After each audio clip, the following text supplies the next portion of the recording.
Don't trust your eyes.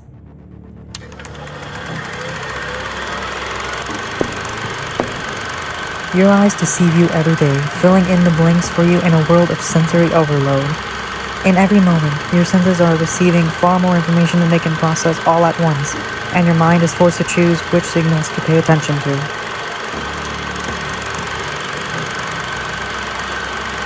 The things we are familiar with are the things we can, for the most part, ignore.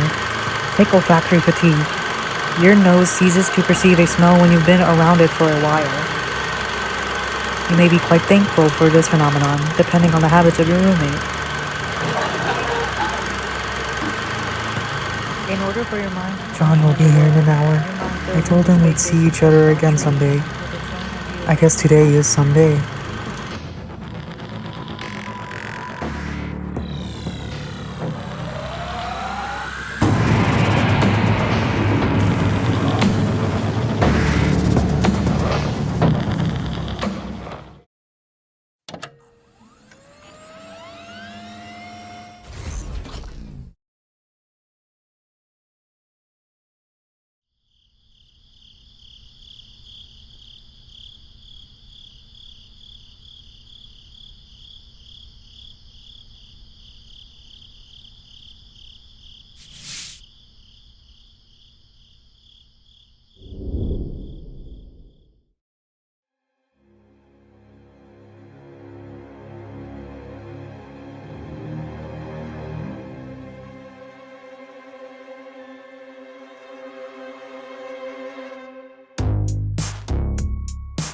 So the first thing that's apparent in this version of the book, or in this graphic novel version, is that it doesn't actually have chapters, which I guess isn't that big of a deal. I don't know, I kind of like them. Easier to like separate and stuff.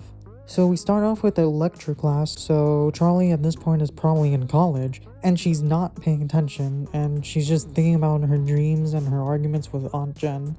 After having one too many arguments with Jen, she moves in with Jessica into her dorm, and at this point the professor is done talking. Charlie barely took any notes down. She was just mindlessly drawing. This kid Artie tries talking to her, and Charlie is clearly annoyed. Artie's outfit is green and purple. Lore significant. No. Artie continues trying to talk to Charlie and out of nowhere brings up the murders of Freddy's. Yeah, that's how you talk to people. Talk about the murders that happened in their parents' pizzeria. He's a very smart person. So Charlie abruptly tells him to stop. Good! She goes to her dorm room and checks on her robot heads. Ew. They look weird. Jessica walks in and gets scared. What a baby. She finds Theodore, picks it up, and it's only its head. Yeah, she definitely regrets having Charlie as a roommate. So then they talk about Charlie going to meet John for the first time in a long time. Charlie's nervous that they'll just out of nowhere talk about Freddy's because she really doesn't like talking about it. Clearly. And then Jessica tells Charlie that she looks great and then pushes her out her dorm room. She probably just wanted Charlie out at that time. And Charlie says she's been doing sit-ups. Okay. She looks so mad for some reason. So then Charlie and John meet, and then Charlie tells him she's been doing sit-ups. Why is Charlie telling everybody? They go to a diner. John talks about his new construction job. And then the conversation slowly goes into talking about Charlie's old house being hit by a hurricane. Oh, I get it. Hurricane Utah. Okay. So she talks about her having dreams about Sammy and is about to leave because she got all sad. And then John asks her to go out. Charlie doesn't get it for a while, so John has to say that, it's a date. And then she just gets all flustered. Just date already, damn. So she agrees and they agree to go get dinner and watch a movie later. Whoa. After that, Charlie runs into Clay, and he takes her to a dead body they found nearby. That really escalated quickly. Is that even allowed? On the ride to the body, Charlie thinks about the dreams she's been having. She says that Sammy doesn't see the shadow, but he clearly does. So he gets kidnapped, and then they arrive to the scene.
The dead body has spring lock marks all around it.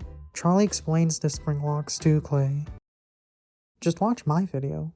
I already said that. Charlie says maybe someone was forced into the suit and brought him out into the field. And then Clay says that they tore Freddy's like all down, but they never found Dave's body. What? He says maybe it's buried in the rubble? Totally. But get ready because there's another big bombshell. The blood was fake. Bro, what? So he's basically just saying that Dave survived. I get that William Afton, like his whole thing is that he always comes back, but damn. This was before him coming back got out of hand. So then Charlie and John meet at the restaurant and they order their food and they start talking. So what else do you do besides meditate? I'm still writing. It's strange being in a hurricane again though. Yeah, why take a job here? I'll be honest, I was trying to get away from where I was before. Sounds familiar. So what are you getting away from? Hey, girl, actually. We started dating this summer after Freddy's. I told her I wasn't looking for anything serious. She says she wasn't either. Then suddenly it was 6 months later and it was serious. I was working, I was out on my own. I had this grown-up relationship. It was a shock, but a good one, I guess. So what happened? I don't know, I felt on guard around her. Like there were things I couldn't tell her. Things she just never understand. She could tell. She knew I was holding something back. I wonder what it could have been. Well, she broke up with me. I was devastated, blah blah blah. Actually, I may have not been that devastated. Have you ever tried to tell anyone about Freddy's? It wasn't just what happened. I can't imagine telling that story and having her believe me. But it wasn't only that. I wanted her to know the facts of it, but more. I wanted to tell her what it did to me, how it changed me. It changed all of us. Oh my god. Thank God that's over. So then Charlie goes to the bathroom. Then she remembers that she touched the body that Clay showed. Why did she touch it? How is that? That has to be illegal, bro. She washes her hands even though her hands are already clean. And then her reflection starts talking and tells her that she's being dramatic. Was there something in the food? Her and John then head to the movie and it's a zombie movie. How ironic. Charlie kinda doesn't like it. She says that the zombies don't make sense, that the central nervous systems can't be working, and then John tries his best to make it lighthearted. Poor John. Charlie gets so mad that to the point that John thinks she's mad at him. And then John, with his greatest timing ever, he tries to put his arm around her. So Charlie just fidgets around and then he says sorry. And then she just says it's because of the armrest. So he tries again and she says get on with it. And she says it's because the movie is taking a long time to find an easy solution. Bro, this is going so bad. It's going so bad. John says they do have a solution in the sequel though. There's another one? So the movie finally ends and Charlie's probably very happy about that. They talk for a while and then Charlie says that Clay brought her to a spring-locked body. She says that Clay basically was saying that Dave survived and then they leave. What a way to end the night. They agree to see each other tomorrow though, and then she goes back to her dorm. Jessica and Charlie talks about the date and then Charlie asks Jessica to go clothes shopping.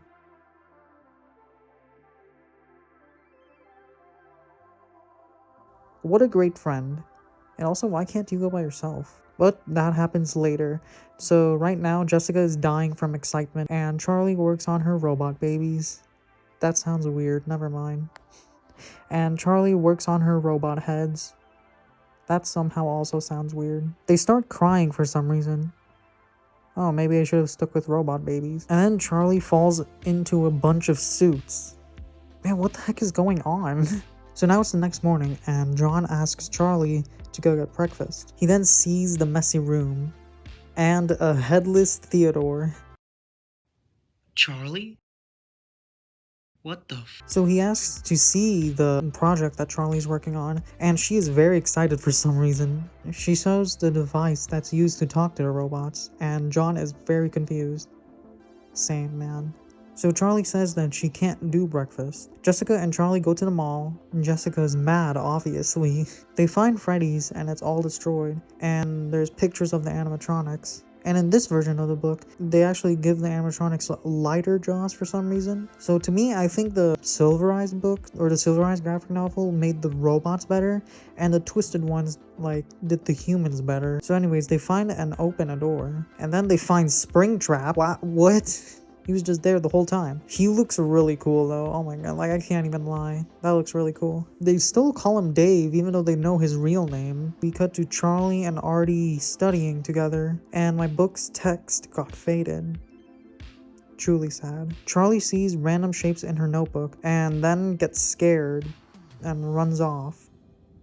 Trypophobia? That's the closest thing I could find. This was, admittedly, a very bad joke.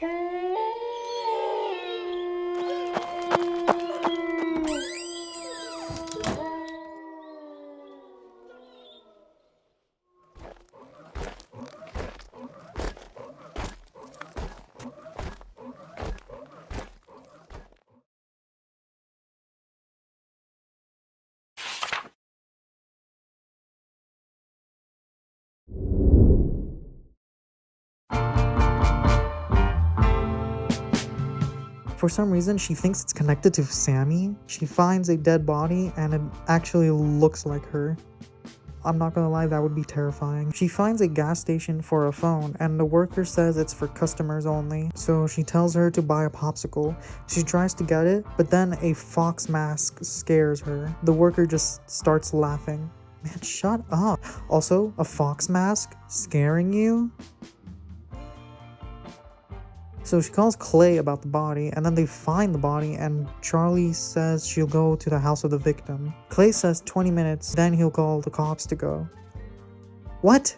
The victim's wallet shows their ID, and it's a blonde person. So they could have killed them and then made the body to look like Charlie, which would be pretty weird. Charlie makes it to the house, and she only has 10 minutes left. She finds 3 holes, and they look like open graves. 10 minutes is up, and... no, it isn't. She forgot John for 2 hours and then meets him at the diner. Poor John waited 2 hours just for Charlie. She finds a bathroom to clean herself up and then calls Clay for the other victims' addresses. Bro, just go to your date. He's been waiting for 2 hours for you. She then sees the lookalike body in the mirror and then bursts through the door and bumps into John. And then John tells a person that's staring at them that it's food poisoning. They go to the old house and John literally almost dies. They find Ella and then they find a photo of young Charlie and she's in Ella's outfit. That can't mean anything, can it? Charlie then remembers the rectangle drawings, which was her 3 closets. I wonder where's the 4th closet? They find her dad's garage, and then Charlie starts crying. She says that she feels that Sammy is somewhere close. John sees an empty room under Charlie's, and the room has 3 holes. And those holes were the same holes that were in the victim's house. Well, not the same, but like, you know, they look similar. And then they find a robot that looks like Foxy, and they start touching it. Why? It comes alive and almost traps Charlie inside. You dumb. John rips its head off. Damn. And then Charlie starts touching the Foxy robot again. She finds a high-pitched chip and John keeps throwing up a lot. How much did you eat? Charlie says that she has the same chip in her dorm room, and then they go to that room. And the Foxy chip says Afton Robotics. Whoa. Charlie tells John that one of the bodies actually looked like her, and she seems really scared. Makes sense though. If I found a dead body that looked like me, I would be terrified. That's probably a coincidence. Jessica walks in now, and they explain everything to her. Charlie says that she doesn't want to put anyone at risk, so she didn't tell Jessica about the robots. You just learned about the robots. Then they learned that they're all coming to look for Charlie, and they move at night. They somehow find and go to where the robots are being buried? How? Charlie leaves the car and locks John and Jessica in. They somehow get out. So was the car locked or not? Charlie gets a shovel that she had inside her trunk and finds a suspicious patch of dirt. She starts digging, and Jessica says that she didn't sign up for anything. But then John replies that she wanted to come. Charlie finishes digging and finds a Funtime Freddy looking robot. What? They all go to the gas station and the worker says to get a popsicle. John doesn't get scared. He looks really annoyed though, and the worker keeps laughing. So then they call Clay to come, and Freddy changes into a twisted animatronic. Well, kinda. They all get to the car, and Charlie says with sound the animatronics changed how they look. Bro, what? What year is this? Like, what year is this taking place in? They all fall asleep except Clay. And then Clay accidentally sleeps and wakes up to see the holes empty. Did you all stay there? What if y'all died? They hear screaming off in the distance. And then we see the first look at Twisted Wolf. Man, it looks pretty cool. It throws out a dead body. She's alive. Oh, never mind. So now Charlie is standing in front of the wolf. Run, you're gonna die. And then the wolf walks away. Oh. And then Charlie has a flashback.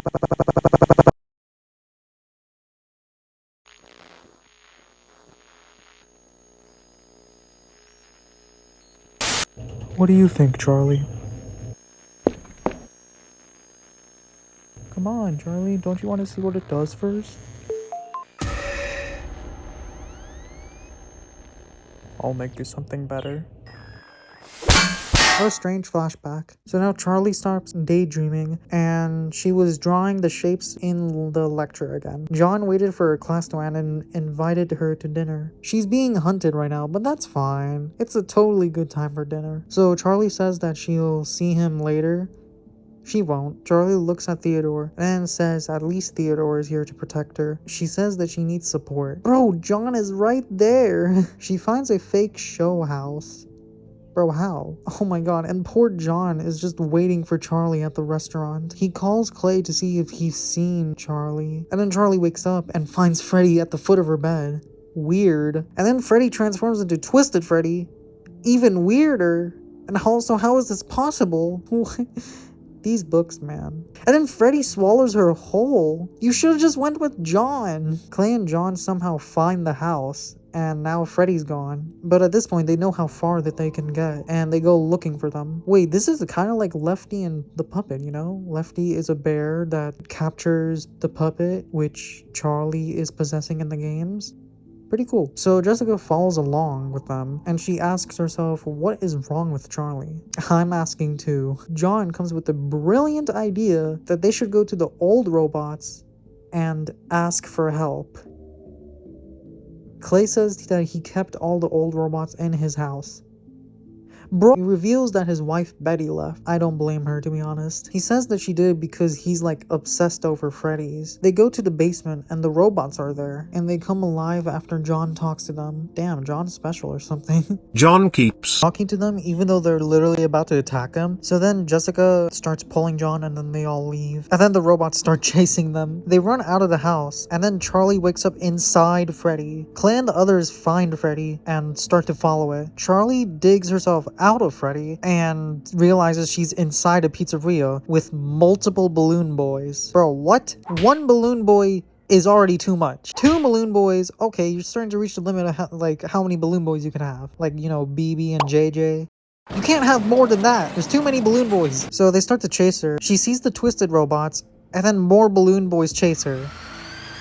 And then she starts to see Sammy's face staring right at her. Bro, what is going on? What is this book? So Twisted Freddy finds her again. The Clay group finds her, and Clay shoots the lights because it has audio chips inside them. That makes Charlie stop hallucinating. Damn, I thought she would just... Charlie explains the audio chips again. She says that if you saw the commercials of the robots and them showing what they're supposed to be looking like, then see the robots with the chips inside them, they would look normal. What? Twisted Freddy shows up, Clay shoots it, hitting the chip, and then Twisted Bonnie shows up, but then Clay is out of bullets. Charlie starts to have a conversation with Bonnie.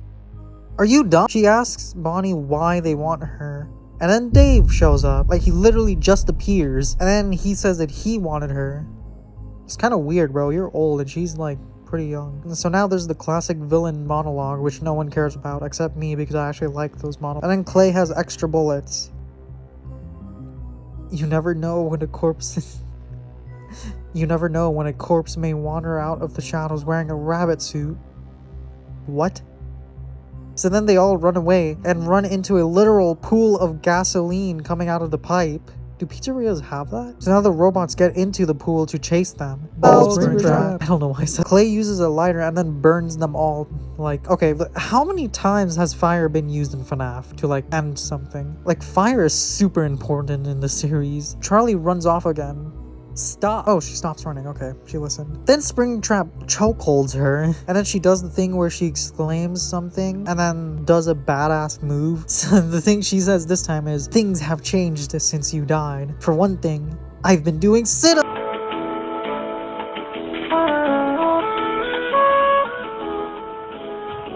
She punches Springtrap away, and the Clay group is cornered by all the Twisteds. And then out of nowhere, the Classics come out and beat up the Twisteds. I love that I'm just calling them Classics and Twisted. It's literally an all-out brawl right now.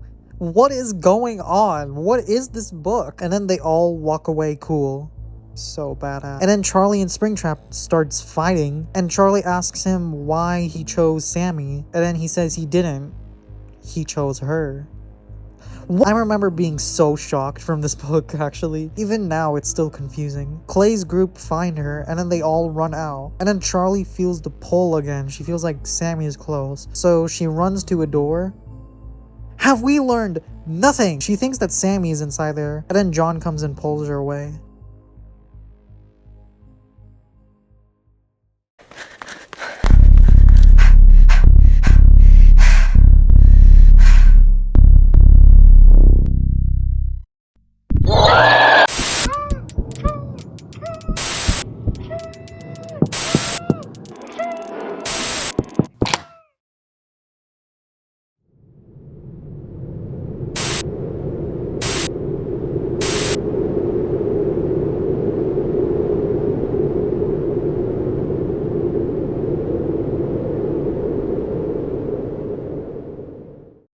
Charlie dies. Police come right after, and they take him all out of the building. John fights free and then runs back to Freddy. He then sees someone there, Aunt Jen. She seemingly appeared just out of nowhere. Police come and pull John out, and then the building starts crumbling down. Aunt Jen dies, right? Charlie dies, right?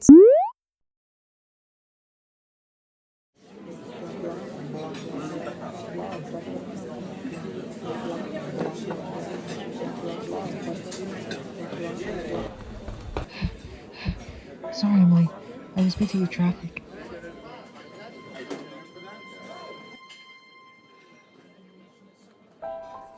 You have to tell me what happened. Yeah, I want to know too.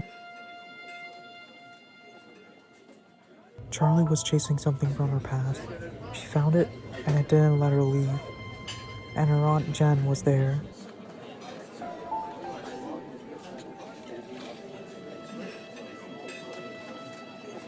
Oh my god.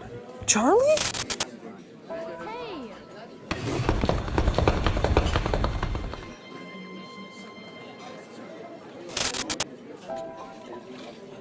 That's not Charlie.